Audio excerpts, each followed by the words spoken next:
So hello students, now we are going to start solving Gala paper, that is section C of paper 2.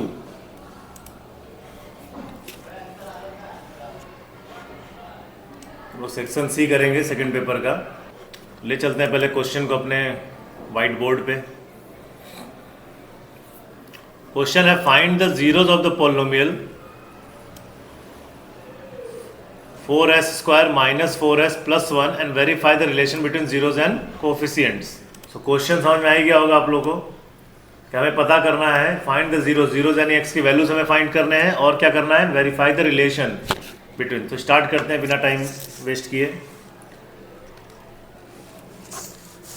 तो सबसे पहले तो हम लोग अपना इक्वेशन लिख लेते हैं। This is 4s² - 4s + 1। तो यहाँ से हम पहले ए बी सी कर लेते हैं। ए क्या है यहाँ पे 4, बी क्या है -4 and C = 1। Alpha plus beta इसका वैल्यू क्या आएगा -b/a। So -4/4 and alpha into beta. इससे आगे करने की ज़रूरत नहीं है क्योंकि सिर्फ मैच करना है अपने को। Alpha into beta = c/a, so that is 1/4।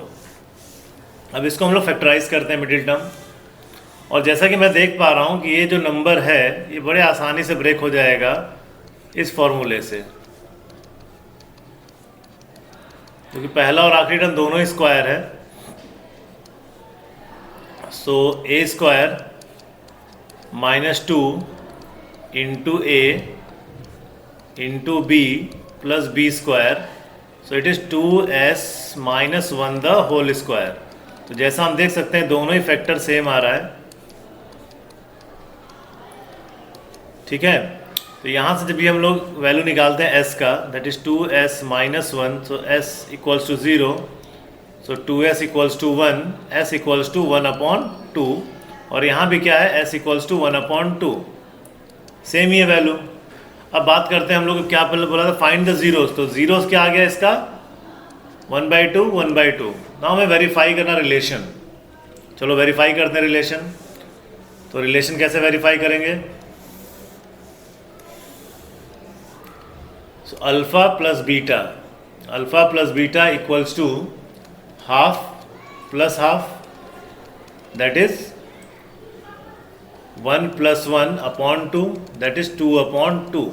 लेकिन हम क्या देख रहे हैं कि हमारा अल्फ़ा प्लस बीटा का वैल्यू -4 है, तो इसको हम लोग एडजस्ट करेंगे। -2 माइनस प्लस होता है, कोई दिक्कत नहीं है, और 2 और 2 से इसको मल्टीप्लाई भी कर देंगे। फाइनली आ जाएगा -4/4, okay, equals to coefficient coefficient of x upon coefficient of x²। ये हो गया अल्फ़ा प्लस बीटा का रिलेशन। तो alpha into beta, half into half equals to 1/4। तो ये तो डायरेक्ट ही आ गया। इक्वल्स टू क्या हो गया, कांस्टेंट टर्म अपॉन ऊपर लिखा है कोएफिशिएंट ऑफ x²। सो ये हमारा पहला क्वेश्चन यहाँ पे हो गया। आई होप आप लोग को समझ में आया होगा।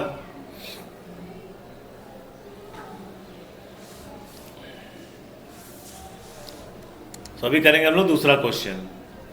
सो alpha and beta are the zeros of quadratic polynomial x² - 5x + 3। Find the quadratic polynomial whose zeros are 1/अल्फा एंड 1/बीटा। तो ठीक है, करते हैं इसको।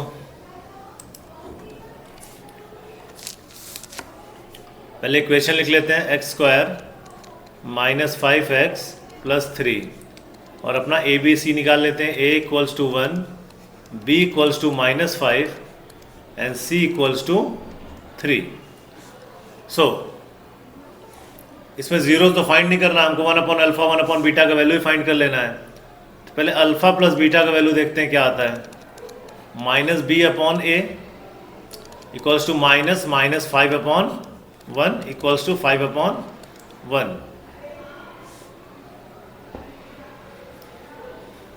अल्फ़ा इंटू बीटा का वैल्यू क्या आता है C upon A equals to 3/1। So हमारा फॉर्मूला क्या बनेगा फिर, जब भी हमें जीरोस दिया हुआ फॉर्मूला बनेगा अल्फा प्लस बीटा, तो यहाँ पे हम लोग लिख लेंगे 1/अल्फा प्लस 1/बीटा, और यहाँ पे क्या लिखेंगे हम लोग x plus alpha into beta, that is 1/अल्फा, अल्फा इंटू 1/बीटा। ऑलराइट, और k लग जाएगा कांस्टेंट टर्म भाई सब जगह, ये मल्टीप्लाई का साइन है।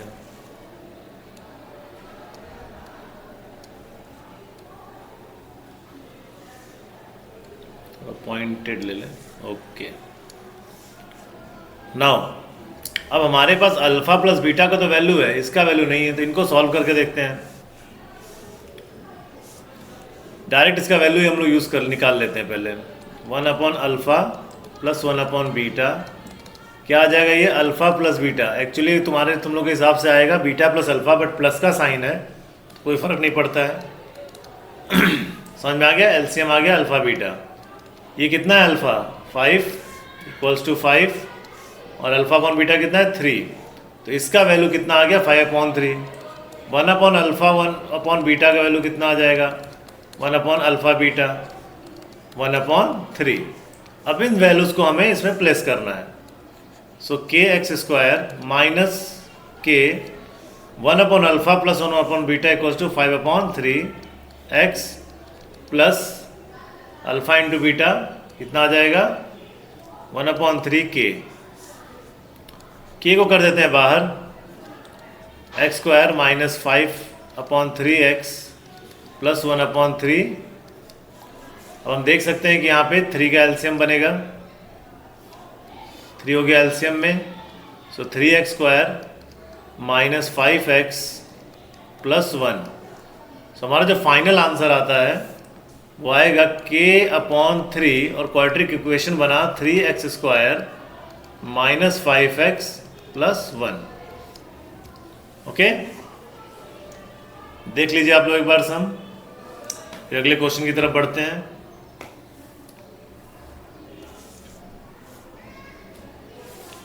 x² minus 5x plus 3, ABC हमने निकाल लिया, अल्फा प्लस बीटा का वैल्यू निकाल लिया, अल्फा इंटू बीटा का वैल्यू निकाल लिया। ये जो फॉर्मूला है अल्फा प्लस बीटा की जगह इन दोनों वैल्यूज को हमें डालना है।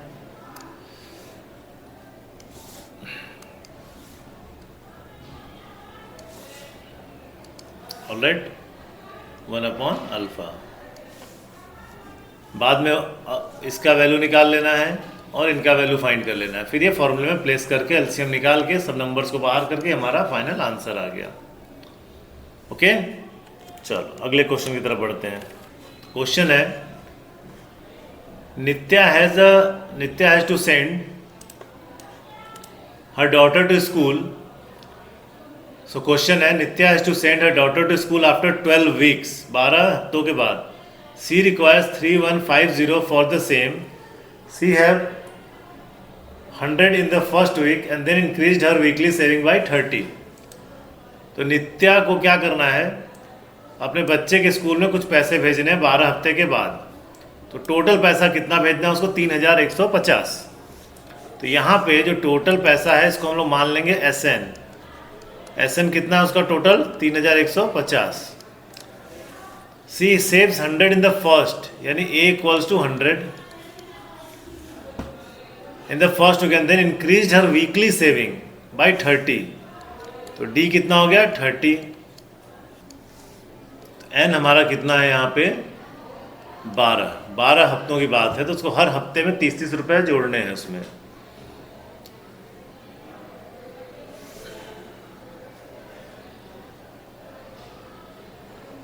तो फाइंड करना है क्या उसका फुलफिल हुआ कि रिक्वायरमेंट। तो देखते हैं कि इस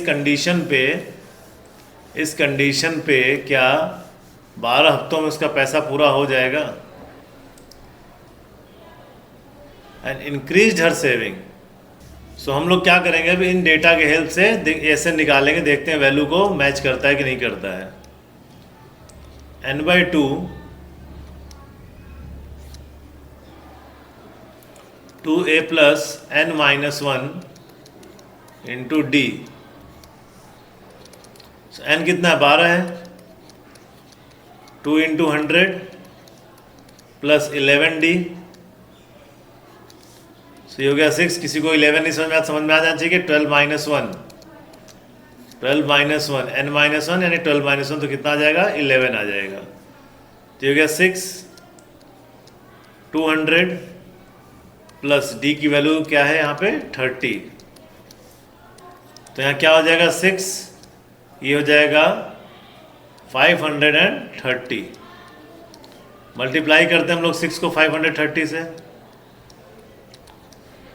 6 0 ज़ा 0, 6 3 ज़ा 18, 1 कैरी, 6 5 ज़ा 30,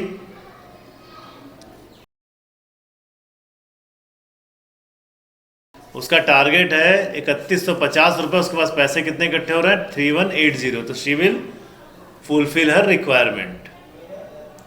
ओके, तो क्या करना है, उसको अपने डॉटर के स्कूल में भेजना है 3150 रुपये। उसने कितना सेव किया, 100 रुपये, और उस सेविंग को बढ़ा कितने से, 30 रुपये से, यानी पहले हफ्ते में 100, दूसरा 130, फिर 160 एंड सो ऑन, कब तक, 12 तक। 12 हफ्ते में उसने बढ़ा दिया। तो हम लोग देखेंगे इन डेटा को यूज़ करके कि क्या ये रिक्वायरमेंट मीट हुआ कि नहीं हुआ। तो हम लोगों ने क्या देखा कि वैल्यू ज़्यादा आ गई, यानी उसका रिक्वायरमेंट मीट हो गया। Okay, so next question. So हमारा अगला क्वेश्चन है, under project of one child one tree undertaken by school, student plant the tree in pattern of first row 3 plant, second row 5 plant and third row 7 plant and so on, और last row में 37 है। Find the number of students. तो एक बच्चा एक पेड़, तो जितना नंबर ऑफ पेड़ मिलेगा उतने नंबर ऑफ स्टूडेंट्स मिलेंगे। तो बहुत सिंपल सी बात है। सवाल मैं फिर से पढ़ दे रहा हूँ। एक प्रोजेक्ट मिला है कि एक बच्चा एक पेड़ लगाएगा, और पेड़ कुछ इस तरीके से लग रहे हैं कि पहले में student plant the tree in the pattern of first row 3 plant. तो यहाँ हमें क्या समझना है कि फर्स्ट रो में जो प्लांट है वो कितने, 3, यानी ए तो हमारा हो गया 3। सेकेंड रो में 5 प्लांट है, ओके, A1 3 है, तो A2 कितना हो गया 5। और ऐसे हम देख सकते हैं कि जो थर्ड रो है A3 कितना 7। तो बहुत क्लियरली मैं देख सकते हैं कि D कितना आ रहा है यहाँ पे, किसी को भी माइनस करेंगे तो 2 आएगा। A मिल गया, D मिल गया, और इन लास्ट रो है 37 प्लांट। तो जो लास्ट रो है उसमें क्या कितने प्लांट हैं, 37 है। ओके, तो find the number of students in the school. तो हमें इन सबका टोटल निकालना पड़ेगा।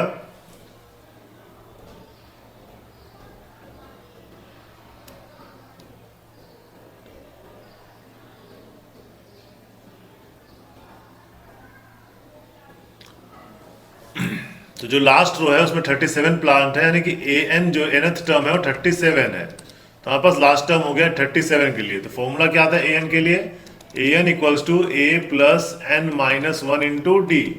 तो हमें इस 37 की संख्या से ये पता चलेगा कि कौन से पोजीशन पर है, उसके बाद हमें n मिल जाएगा, फिर हम उसका टोटल करेंगे। तो an कितना है, 37 है, a कितना है 3, n माइनस 1 इंटू डी कितना आया 2। So 37 equals to 3 plus 2n minus 2. So 37 2n plus 1, 3 minus 2 1 हो गया। So 37 minus 1 equals to 2n, 36 upon 2 equals to n. So n कितना आ गया, n आ गया 18। अब हम देखेंगे कि 18 रो बने हैं, 18 रो बने ऐसे ऐसे करके। तो हर रो में 3 5 7 9 ऐसे बढ़ते हैं। तो टोटल प्लांट की कितनी संख्या है, जितने प्लांट होंगे उतने ही बच्चे होंगे। तो हम लोग S18 निकालेंगे इन्हीं डेटा पे। तो हो गया 18 अपॉन 2, 2a, a मतलब 3, n माइनस 1, n 18 है यानी 17, और d कितना हो गया 2।